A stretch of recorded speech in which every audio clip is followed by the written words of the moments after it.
Hello friends, आप सबका स्वागत है आपके अपने यूट्यूब चैनल फार्मा एमसीक्यू में। तो स्टार्ट करते हैं। देखिए, टाइप 2 डायबिटीज़ मीन्स, ठीक है। टाइप 2 डायबिटीज़ का मतलब क्या होता है। देखिए, डायबिटीज़ जो है, जो अपन जो डायबिटीज़ मेलिटस जो पढ़ते हैं उसकी बात कर रही हूँ मैं। तो ये एक तो होती है टाइप 1 होती है और एक टाइप 2 होती है। ओके, टाइप 1 होती है, टाइप 2, टाइप 1 डायबिटीज़ मेलिटस और टाइप 2 डायबिटीज़ मेलिटस। तो जो टाइप 1 डायबिटीज़ मेलिटस होती है इसको बोलते हैं इंसुलिन डिपेंडेंट डायबिटीज़ मेलिटस, ठीक है। टाइप 1 को क्या बोलते हैं? इंसुलिन डिपेंडेंट डायबिटीज़ मेलिटस बोलते हैं टाइप 1 को। Okay, insulin dependent diabetes mellitus. और टाइप 2 को क्या बोलते हैं? Non insulin dependent diabetes mellitus. ये किसको बोलते हैं? टाइप 2 को, ठीक है। Non insulin dependent diabetes mellitus.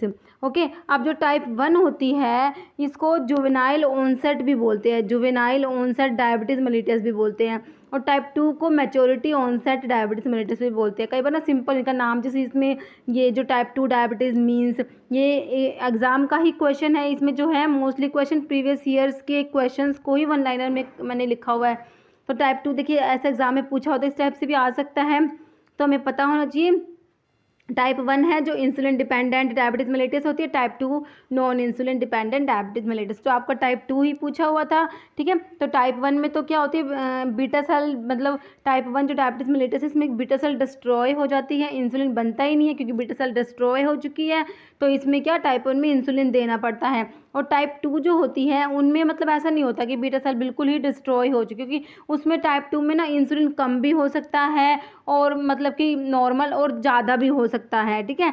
तो ये है टाइप 1। तो जो टाइप 2 डायबिटीज़ मेलिटस है उसमें ओरल हाइपोग्लाइसेमिक्स यूज़ करते हैं। तो ऐसे भी अभी क्वेश्चन आया हुआ था कि जो ओरल हाइपोग्लाइसेमिक्स का एग्जांपल देख के, कि जैसे कि आप कोई भी एग्जांपल ले लीजिए, जैसे टोलब्यूटामाइड है तो इनको कौन सी डायबिटीज़ में यूज़ करेंगे, टाइप 1 या टाइप 2। तो ओरल हाइपोग्लाइसेमिक्स को टाइप 2 डायबिटीज़ मेलिटस जो होती है उसमें यूज़ करते हैं। ओके, ये सारी बातें याद रखनी है। और जो एंटी डायबिटिक ड्रग का है वो मैंने वीडियो बना रखा है ना, आप सारा और डिटेल में वहाँ से पढ़ लेना। ओके, नेक्स्ट देखिए, तो हमारा इसके बारे में हो गया। अभी नेक्स्ट देखिए, parotid gland is a part of. तो पैरोटिड ग्लैंड किसका पार्ट है? देखिए, जो सलाइवरी ग्लैंड होती है, ठीक है, ये जो पैरोटिड ग्लैंड है सलाइवरी ग्लैंड का ही पार्ट है। तो सलाइवरी ग्लैंड के पार्ट्स में एक तो पैरोटिड ग्लैंड आता है, एक होता है सब मैंडिब्यूलर ग्लैंड होता है, ठीक है, और एक होता है सबलिंगुअल ग्लैंड, ठीक है। तीनों के तीनों हैं सलाइवरी ग्लैंड के पार्ट होते हैं। नेक्स्ट देखिए, अपना क्वेश्चन है goitre is caused due to deficiency of. तो गोइटर तो बिल्कुल सिंपल क्वेश्चन, आयोडीन की डेफिशिएंसी से होता है गोइटर। ओके, नेक्स्ट है in Bronsted Lowry concept acid is. तो ये जो है ये पूछ लिया आपसे, ब्रोंस्टेड लोवरिक कंसेप्ट के अकॉर्डिंग आपसे पूछा एसिड क्या होते हैं। देखिए, जो ब्रोंस्टेड लोवरिक कंसेप्ट है, ब्रोंस्टेड लोवरिक कंसेप्ट, इसमें एसिड जो होते हैं, एसिड क्या होते हैं? H+ आयन डोनर होते हैं, प्रोटोन डोनर होते हैं। क्या बोलेंगे? प्रोटोन डोनर होते हैं एसिड जो होते हैं। और बेस क्या होंगे? इनका ऑपोजिट कर दीजिए, प्रोटोन एक्सेप्टर होंगे, ठीक है। अगर आपको एक भी याद रहता है तो दूसरा तो आप इसका ऑपोजिट करके याद कर सकते हैं। तो इसमें ब्रोंस्टेड लोवरिक कंसेप्ट में एसिड्स क्या होते हैं? प्रोटोन डोनर होते हैं और बेस प्रोटोन एक्सेप्टर होते हैं। एक होता है अर्हीनियस कंसेप्ट होता है। अर्हीनियस कंसेप्ट में एसिड्स क्या होते हैं? उसमें भी यही होता है, प्रोटोन डोनर होते हैं, मतलब उसमें ऐसे लिख देते हैं कि H+ आयन को डोनेट करते हैं। और बेस जो होते हैं वो हाइड्रोक्साइड आयन, जो OH नेगेटिव आयन होता है ना, हाइड्रोक्साइड आयन कौन सा होता है? OH नेगेटिव, ये आयन जो होता है ना हाइड्रोक्साइड आयन, इसको बेस क्या होता है? इसको डोनेट करते हैं। ये किसके अकॉर्डिंग बताया मैंने? अर्हीनियस कंसेप्ट जो होता है। एक लेविस एसिड बेस कंसेप्ट भी होता है, उसमें एसिड्स जो होते हैं वो इलेक्ट्रॉन एक्सेप्टर होते हैं। जो लेविस एसिड बेस कंसेप्ट है ना, उसमें एसिड्स क्या होते हैं? इलेक्ट्रॉन एक्सेप्टर होते हैं। देखिए, कई बार ना क्वेश्चन आता है जैसे कि according to Lewis acid base concept which is Lewis acid, तो ऐसे ऑप्शंस दे देंगे आपको, जैसे एल्यूमिनियम क्लोराइड दे दिया ऑप्शन में, ठीक है। तो एल्यूमिनियम क्लोराइड क्या है? ये AlCl3 जो मैंने लिखा है ये क्या होता है? लेविस एसिड होता है। ये इस टाइप का क्वेश्चन ना एक बार आया हुआ है, किसमें? असम के फार्मासिस्ट के एग्जाम में आया था, मैं आई थिंक मेरे हिसाब से ये लेविस एसिड बेस कंसेप्ट का पूछा हुआ था, according to Lewis acid base concept. और ये इसका ये एग्जांपल भी यही था, एल्यूमिनियम क्लोराइड का ही था। AlCl3 क्या है? तो ये है अपना क्या होता है? लेविस एसिड बेस कंसेप्ट के अकॉर्डिंग जो एल्यूमिनियम AlCl3 है ये लेविस एसिड होता है, इलेक्ट्रॉन एक्सेप्टर होता है। ओके, तो ये ध्यान रखना आपने। और लैविस एसिड बता दी, हमारा हो गया। नेक्स्ट क्वेश्चन देखिए, state the appropriate meaning of diaphoresis. Diaphoresis के लिए जो डायाफोरासिस को स्वेटिंग बोलते हैं, ठीक है। नेक्स्ट, ये तो सिंपल है। नेक्स्ट है, what is the meaning of Gutta. देखिए गुट्टा गुट्टी इस टाइप से लिखा था ना, लैटिन टर्म्स हैं ये, तो लैटिन टर्म्स का तो है ही काफ़ी इंपॉर्टेंट। एक मतलब एक क्वेश्चन तो आता ही है इनके ऊपर से। तो गुट्टी भी बोलते हैं इसको, कई बार ना ऐसे गुट्टी भी लिखा आता है, गुट्टी या गुट्टा, इसका मतलब एक ड्रॉप होता है। ओके, नेक्स्ट है, which is the sweet principle present in fennel. तो फैनल जो है तो इसका स्वीट प्रिंसिपल पूछा है, इसके अंदर कौन सा प्रेजेंट होता है। देखिए फैनल जो अम्बेलिफेरस फ्रूट में आता है हमारा फैनल है ना, क्योंकि इसकी फैमिली अम्बेलिफेरी होती है। और इसका सोर्स फोनिकुलम वल्गेर इसका सोर्स होता है, और अम्बेलिफेरी फैमिली हो गई फैनल की, ठीक है। तो इसमें देखिए फैनल जो है इसके अंदर एक तो फैनकोन होता है, और एक क्या प्रेजेंट होता है, फैनकोन होता है, एक एनिथोल प्रेजेंट होता है, ठीक है। एक तो फैनकोन होता है, एक एनिथोल होता है। तो इसमें जो फैनकोन जो है, देखिए इसमें जो हमसे पूछा है, इसमें तो स्वीट प्रिंसिपल पूछा है, तो जो फैनकोन है वो तो पंजेंट होता है, और जो एनिथोल जो है ये स्वीट होता है, जो हमारा आंसर है, ठीक है। तो ध्यान रखना है, फैनल के अंदर स्वीट जो है वो एनिथोल होता है, और जो फैनकोन होता है उसका वो पंजेंट होता है, पंजेंसी के लिए रिस्पॉन्सिबल होता है। और जो फैनकोन है ये एक कीटोन है, ये भी अगर याद रखे तो रख लेना। फैनकोन क्या है, कीटोन है, और एनिथोल जो होता है ये फिनोलिक ईथर होता है। ओके, तो स्वीट प्रिंसिपल आपको समझ आ गया कौन सा होता है, एनिथोल। और फैनल के बारे में एक दो बातें और अगर आप याद रखना चाहें तो इसके अंदर रोजेट टाइप के कैल्शियम ऑक्सलेट के क्रिस्टल्स प्रेजेंट होते हैं फैनल के अंदर। और एक और बात, एनोमोसिटिक स्टोमेटा प्रेजेंट होते हैं, एनोमोसिटिक स्टोमेटा प्रेजेंट होते हैं किसमें, फैनल के अंदर, ठीक है। तो फैनल की दो चार बातें हैं अगर आप याद रखना चाहें तो। नेक्स्ट है, which of the following drug belongs to Myrtaceae family. Myrtaceae family किसकी है, देखिए इसमें ऑप्शंस में था यूकलिप्टस, यूकलिप्टस की फैमिली है। यूकलिप्टस जो है इसकी फैमिली कौन सी है, मिर्टेसी। जो यूकलिप्टस का सोर्स है, यूकलिप्टस जो ग्लोबुलस इसका सोर्स होता है, इसको दिनकम ऑयल भी बोलते हैं। यूकलिप्टस ऑयल का सिनोनिम क्या होता है, दिनकम ऑयल होता है। और यूकलिप्टस ग्लोबुलस सोर्स हो गया, और मिर्टेसी इसकी फैमिली होगी। अब मिर्टेसी एक की और फैमिली है यूकलिप्टस के साथ, एक बहुत ही इंपॉर्टेंट ड्रग है जिसकी फैमिली मिर्टेसी है। अब आपको याद आया क्या, देखिए मिर्टेसी है क्लोव की फैमिली है ना, क्लोव जो है इसकी फैमिली भी मिर्टेसी है, याद रखना है आपने। यूकलिप्टस की भी फैमिली क्या है, मिर्टेसी है। और यूकलिप्टस के अंदर ना सीनियोल प्रेजेंट होता है, इसका जो मेन केमिकल कॉन्स्टेंट है वो सीनियोल होता है। इसमें 80% तक सीनियोल प्रेजेंट होता है यूकलिप्टस के अंदर। ओके, नेक्स्ट देखिए, hyponatremia is a condition in which. देखिए आपको पता है हाइपो का मतलब कम होता है, हाइपर का मतलब ज़्यादा है, तो सिंपल सा हमें पता ही है। तो हाइपोनेट्रीमिया में क्या होगा, और नेट्रीमिया वर्ड जो है, जो हाइपो का मतलब कम हो गया, नेट्रीमिया मतलब ये नेट्री वर्ड जो है ये सोडियम के लिए यूज़ हो रहा है, और मतलब कि नेट्रीमिया मतलब sodium in the blood. Okay, तो लो सोडियम इन द ब्लड कम हो जाएगा हाइपोनेट्रीमिया, मतलब कि ब्लड के अंदर सोडियम का लेवल कम होता है, उसको हाइपोनेट्रीमिया बोल देंगे। अगर ज़्यादा होगा तो हाइपरनेट्रीमिया बोल देंगे, है ना। नेक्स्ट देखिए, तो बिल्कुल सिंपल सा ये तो। नेक्स्ट देखिए सिंपल क्वेश्चंस, प्रीवियस ईयर के क्वेश्चंस हैं ये, किसी न किसी स्टेट फार्मासिस्ट एग्जाम्स या फिर किसी न किसी फार्मा एग्जाम्स में आए हुए क्वेश्चंस हैं ये। देखिए next strontium chloride is used as. तो स्ट्रोंटियम क्लोराइड क्या है, ये डिसेंसिटाइजिंग एजेंट होता है स्ट्रोंटियम क्लोराइड। ओके, क्या होता है, डिसेंसिटाइजिंग एजेंट होता है। तो आपको थोड़ी बहुत टर्म्स, जैसे एस्ट्रिंजेंट्स में कौन सा आता है, जैसे एस्ट्रिंजेंट्स में आप जिंक सल्फेट पढ़ते हैं, है ना, तो इस टाइप से सलाइन कैथार्टिक होता है। मैग्नीशियम जो आप मैग्नीशियम सल्फेट पढ़ते हैं वो सलाइन कैथार्टिक होता है, ठीक है। रेस्पिरेटरी स्टिमुलेंट में जैसे एरोमेटिक स्पिरिट ऑफ अमोनिया आता है। तो ये जो इनऑर्गेनिक केमिस्ट्री के जो थोड़े से कंपाउंड्स हैं, इनके यूजेस वगैरह है, थोड़े इंपॉर्टेंट से आपको पता होने चाहिए, जैसे ठीक है। तो ये इसका हो जाएगा स्ट्रोंटियम क्लोराइड है हमारा डिसेंसिटाइजिंग एजेंट होता है। Next phenobarbitone is.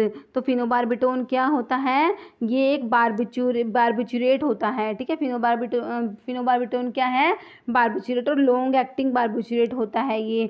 देखिए एक और क्वेश्चन आता है, गार्डिनल और लूमिनल, ये दोनों किसके ब्रांड नेम है, फिनोबार्बिटोन के ब्रांड नेम है, हमें ये भी याद रखना है, ठीक है। देखिए जो फिनोबार्बिटोन है तो हमारा क्या हो जाएगा, लॉन्ग एक्टिंग बार्बिचुरेट है, आपको याद रखना है। और एक जो अल्ट्रा शॉर्ट एक्टिंग बार्बिट्यूरेट होते हैं, इनके एग्जाम्पल भी इंपॉर्टेंट हैं। इसमें थायोपेंटोन आता है और मिथोहेक्सीटोन आता है। कई बार एग्जाम में इनके एग्जाम्पल भी पूछे, याद रखना है आपने। थायोपेंटोन और मिथोहेक्सीटोन है, ये अल्ट्रा शॉर्ट एक्टिंग बार्बिट्यूरेट्स होते हैं। ओके, नेक्स्ट है which heterocyclic ring is present in indomethacin. तो इंडोमिथेसिन के अंदर कौन सा हेट्रोसाइक्लिक रिंग प्रेजेंट है? ये देखिए सिंपल, जो आप अगर आपने एनसेड्स का जो क्लासिफिकेशन पढ़ा हुआ है ना, तो सिंपल उसमें से क्लासिफिकेशन में से ही क्वेश्चन है। जो एनसेड्स है non steroidal anti inflammatory drugs का जब आप क्लासिफिकेशन पढ़ते हैं तो उसमें ना एक कैटेगरी आती है इंडोल डेरिवेटिव, ठीक है। तो उसमें आपका आता है इंडोमिथासिन। तो आपने को वैसे तो इसके नाम से भी इसको पता ही लग रहा है कि इसमें इंडोल रिंग होगा, है ना, और क्लासिफिकेशन से भी हमें पता लग रहा है। ओके, तो अगर आप कहते हैं तो मैं आपको एक बार एनसेड्स का थोड़ा सा क्लासिफिकेशन रिवाइज करा देती हूँ। देखिए इसमें एक तो सैलिसिलेट्स होते हैं। सैलिसिलेट्स में आपका कौन सा आता है? एस्पिरिन आता है ना। एस्पिरिन क्या होता है? स्टाइल सैलिसिलिक एसिड होता है। एक प्रोपियोनिक एसिड डेरिवेटिव आते हैं, उसमें आपके कौन कौन से आते हैं? आइब्यूप्रोफन आता है, कीटोप्रोफन आता है, नेप्रोक्सन आता है, फ्लूरबीप्रोफन आता है। और एक होता है एंथ्रानिलिक एसिड डेरिवेटिव्स होते हैं। तो एंथ्रानिलिक एसिड डेरिवेटिव्स में आपका मिफनेमिक एसिड आता है, मोस्ट इंपॉर्टेंट है। एक अराइल एसिटिक एसिड डेरिवेटिव्स होते हैं। तो अराइल एसिटिक एसिड डेरिवेटिव्स में हमारा क्या आता है? डिक्लोफिनैक आता है ना। और एक होते हैं ऑक्सीकैम डेरिवेटिव। ऑक्सीकैम डेरिवेटिव्स के लिए मैं आपको ओटीपी याद कराती हूँ, हमेशा ही कहती हूँ ओटीपी से याद कर सकते हैं। ऑक्सीकैम डेरिवेटिव्स में आते हैं पिरोक्सिकैम और टिनोक्सिकैम आते हैं। एक होता है पायरोलोपायरोल डेरिवेटिव, जिसमें अपना क्या आता है? किटोरोलैक आता है। किटोरोलैक क्या है? पायरोलोपायरोल डेरिवेटिव। फिर आते हैं इंडोल डेरिवेटिव, जिसमें आपका इंडोमिथेसिन आता है। ओके, एक होता है पायराजोलोन डेरिवेटिव, जिसमें फिनाइल ब्यूटाजोन और उसका एक्टिव मेटाबोलाइट होता है ऑक्सीफन ब्यूटाजोन, ये सब आते हैं। तो ये तो हमारे सब क्या थे? नॉन सेलेक्टिव कोक्स इनिबिटर थे, ठीक है। जो कोक्स 1 और कोक्स 2 किसी को भी मतलब कि नॉन सेलेक्टिव कोक्स इनिबिटर्स बताए मैंने आपके, ठीक है। उसके बाद सेलेक्टिव कोक्स 2 इनिबिटर आपको पता है कोक्सिब वाली ड्रग्स होती हैं, ठीक है। तो आप सारा का सारा एक बार ये क्लासिफिकेशन जो है रिवाइज कर लेना। तो हमारा इंडोमिथेसिन में कौन सा हो गया? इंडोल रिंग हो गया। ओके, नेक्स्ट है which is non reducing sugar. तो इसमें से कौन सा है जो नॉन रिड्यूसिंग शुगर में आता है? देखिए ये सुक्रोज जो होता है नॉन रिड्यूसिंग शुगर होता है। देखिए सुक्रोज जो है ये क्या होता है? डाइसैकेराइड होता है। जो कार्बोहाइड्रेट्स हैं आप उनको पढ़ते हैं, मोनोसैकेराइड होते हैं, डाइसैकेराइड होते हैं, पॉलीसैकेराइड होते हैं, ठीक है। मोनोसैकेराइड में जैसे आप ग्लूकोज हो गया, मैनोज हो गया, गैलेक्टोज हो गया, ये सब आते हैं। और जो डाइसैकेराइड में आपके लैक्टोज, माल्टोज, सुक्रोज आता है, ठीक है। लैक्टोज में क्या होता है? ग्लूकोज प्लस गैलेक्टोज होता है। माल्टोज में ग्लूकोज प्लस ग्लूकोज होता है। सुक्रोज में ग्लूकोज प्लस फ्रक्टोज होता है। ओके, तो सुक्रोज अपना नॉन रिड्यूसिंग होता है, बाकी के ये सब रिड्यूसिंग होते हैं। लैक्टोज, माल्टोज सब रिड्यूसिंग है, बट सुक्रोज जो होता है वो नॉन रिड्यूसिंग होता है, ये ध्यान रखना होता है हमें। ओके, और पॉलीसैकेराइड में आपको पता है ये स्टार्च, इन्युलिन, ग्लाइकोजन, ये सब सेलुलोज, ये सब पॉलीसैकेराइड में आते हैं। ओके, तो हमारा हो गया इसमें नॉन रिड्यूसिंग में अपना क्या आता है? सुक्रोज आता है, तो हमें याद रखना है। और ये एक डाइसैकेराइड है, ये भी याद रखना है। और कौन कौन से मोनोसैकेराइड से मिलके बना है ये भी याद रखना है आपने। और इसको ना टेबल शुगर भी कहते हैं। अभी तो सुक्रोज क्या है? ये टेबल शुगर भी बोलते हैं इसको, ठीक है। टेबल शुगर हो गया, केन शुगर भी बोलते हैं। ओके, इसको ये भी ध्यान रखना है। नेक्स्ट है alkaptonuria disease occur due to lack of enzyme. तो कौन से एंजाइम की डेफिशिएंसी से कौन से एंजाइम की कमी होती है जिसके एल्केप्टोन्यूरिया डिजीज होता है? तो आपने क्या याद रखना है? होमोजेंटिसेट ऑक्सीडेज जो एंजाइम है, अगर इसकी कमी होगी तो कौन सी डिजीज होगी? एल्केप्टोन्यूरिया, याद कर लेना इसको।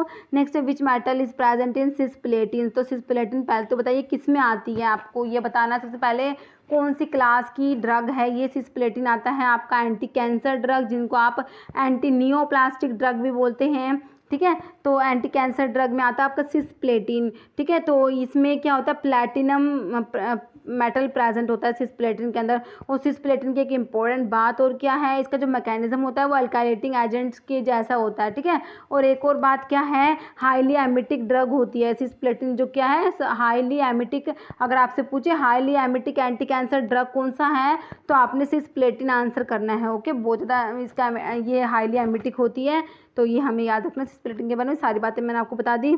अभी नेक्स्ट क्वेश्चन पे चलिए। और एंटी कैंसर ड्रग का वीडियो भी अपलोड किया हो, आप वो भी देख लेना। Next what is polyene antibiotic. देखिए पोलीइन एंटीबायोटिक, ये आप जो एंटी फंगल ड्रग का क्लासिफिकेशन पढ़ते हैं उसमें सब फर्स्ट नंबर पे आता है, क्या आता है, पोलीइन एंटीबायोटिक, जिसमें आपका आता है कौन सा, एम्फोटेरिसिन बी आता है, ठीक है, निस्टैटिन आता है, हामायसिन, नेटामायसिन आता है, ये सब पोलीइन एंटीबायोटिक्स में आती है ना। और एक इसमें एक इसका क्लासिफिकेशन में एक एंटी मेटाबोलाइट होता है जिसमें 5-फ्लूसाइटोसिन होता है, और एक एजोल्स आते हैं, एजोल्स में इमिडाजोल्स हैं, ट्रायाजोल्स हैं। इमिडाजोल्स में मैंने आपको बताया हुआ था कौन कौन सी ड्रग आती है, एक तो COME से क्लोट्रीमाजोल, इकोनाजोल, मिकोनाजोल, ऑक्सीकोनाजोल, और एक कीटोकोनाजोल होती है, ये सारी की सारी टॉपिकल होती है, और कीटोकोनाजोल सिस्टमिक होती है। और जो ये तो होगी इमिडाजोल्स की बात, बाकी एक होती है ट्रायाजोल्स। ट्रायाजोल्स में हम IVF पढ़ते हैं जिसमें इट्राकोनाजोल, वोरिकोनाजोल, फ्लूकोनाजोल आती हैं। ओके, एक ये हो गई एजोल्स के बारे में। और एक अलाइलमीन होता है, अलाइलमीन में आप टर्बिनाफिन पढ़ते हैं। तो ये सारी हमने किसकी बात करी, जो एंटी फंगल ड्रग है उसका थोड़ा सा क्लासिफिकेशन मैंने आपको रिवाइज कराया। ओके, तो पोलीइन एंटीबायोटिक में आपकी हो गई एम्फोटेरिसिन बी हो गई। ओके, नेक्स्ट है cobalt is a constituent of. तो कोबाल्ट है किसमें कोबाल्ट प्रेजेंट होता है, देखिए आप पढ़ते हैं विटामिन B12 जिसको क्या बोलते हैं, साइनोकोबालामीन बोलते हैं। तो नाम से ही पता लग रहा है साइनोकोबाल अमीन, मतलब कि इसके इसमें क्या है, कोबाल्ट प्रेजेंट है, इसके नाम में ही पता लग रहा है। तो विटामिन B12 को साइनोकोबालामीन भी बोलते हैं, इसमें कोबाल्ट प्रेजेंट होता है, कोरिन रिंग होती है इसके अंदर, ठीक है, याद रखना है कौन सी रिंग है, कोरिन रिंग है, और इसको साइनोकोबालामीन भी बोलते हैं। देखिए विटामिन B1 है उसको थायमिन बोलते हैं, B2 को क्या बोलते हैं, राइबोफ्लेविन बोलते हैं, B3 को नायसिन या निकोटिनिक एसिड बोलते हैं, B6 को पायरिडोक्सिन बोलते हैं, B12 को साइनोकोबालामीन बोलते हैं। ओके, तो ये सारे नाम हैं, आपको याद रखना है, कई बार पूछ लेते हैं। विटामिन C जिसको एस्कोर्बिक एसिड बोलते हैं, ठीक है, तो इस टाइप से। नेक्स्ट देखिए, और विटामिन B12 है जिसको साइनोकोबालामीन, तो इसकी डेफिशिएंसी से मेगालोब्लास्टिक एनीमिया भी हो जाता है। ओके,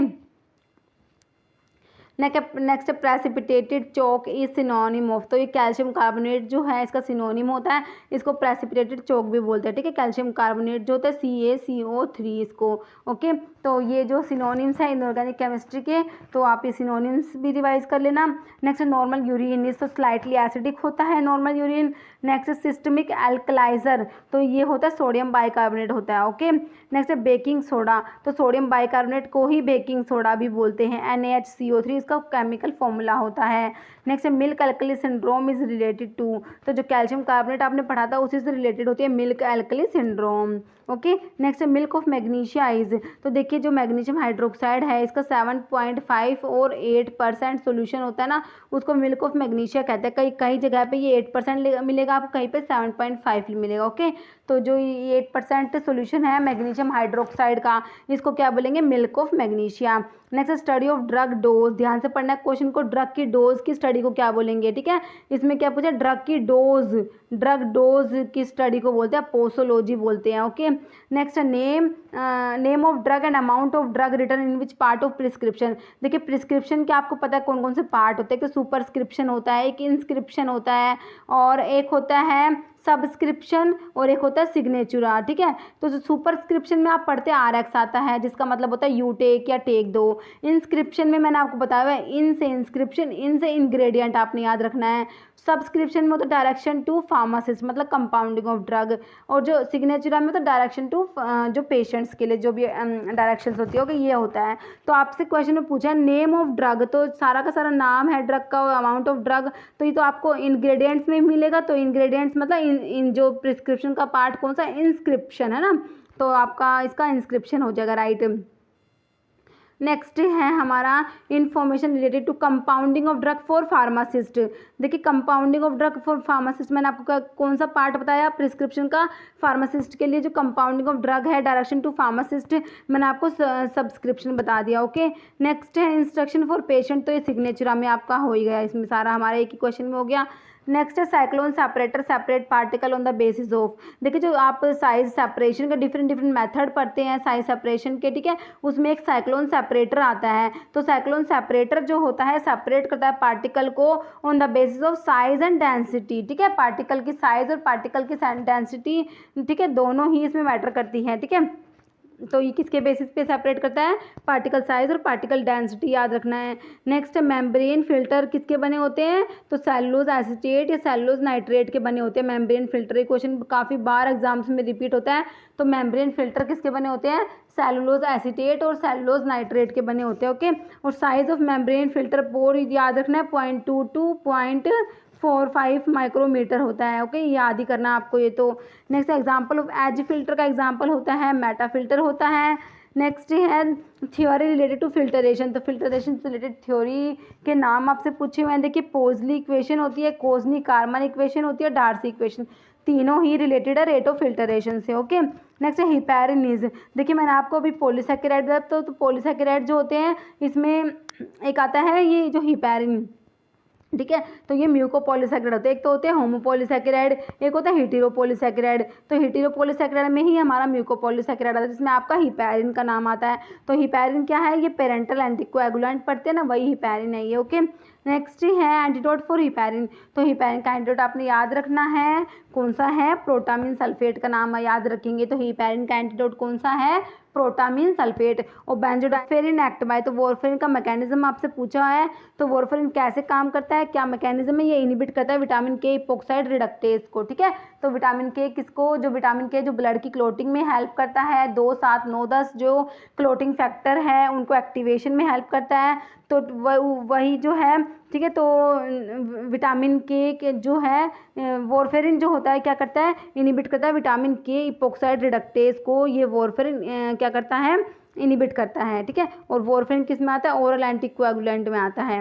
नेक्स्ट है फिब्रिनोलिटिक्स एक्ट बाय। तो फिब्रिनोलिटिक्स जो है जिसमें स्ट्रिप्टोकाइनेज आप पढ़ते हैं। तो फिब्रिनोलिटिक्स कैसे काम करते हैं, ये एक्टिवेट करते हैं प्लाज्मिनोजन को, जो प्लाज्मिनोजन होता है उससे प्लाज्मिन बनता है, ठीक है। तो इसको ये एक्टिवेट करते हैं फिब्रिनोलिटिक्स। ओके, तो ये आपने याद रखना है। तो फिब्रिनोलिटिक्स क्या करेंगे, प्लाज्मिनोजन से प्लाज्मिन की जो फॉर्मेशन होती है तो उसको मतलब एक्टिवेट करते हैं प्लाज्मिनोजन को, जिससे क्या बनता है, प्लाज्मिन, ठीक है। नेक्स्ट होते हैं एंटी फिब्रिनोलिटिक्स। तो इसके अपोजिट जो काम करेंगे, फिब्रिनोलिटिक्स के अपोजिट काम करेंगे, जिसमें ट्राइनिक्सामिक एसिड आप पढ़ते हैं ना, जो एंटी फिब्रिनोलिटिक होता है, कौन सा, ट्राइनिक्सामिक एसिड होता है। एक एमिनो कैप्रियोइक एसिड का नाम भी आता है ना। तो ये क्या करते हैं, इनहिबिट करते हैं कन्वर्जन ऑफ प्लाज्मिनोजन से प्लाज्मिन के कन्वर्जन को इनहिबिट करते हैं। देखिए, फिब्रिनोलिटिक्स तो होते हैं ये प्लाज्मिनोजन से प्लाज्मिन बनाते हैं, और जो एंटी फिब्रिनोलिटिक है इस प्रोसेस को, इस कन्वर्जन को इनहिबिट करेंगे, ऑपोजिट काम है ना।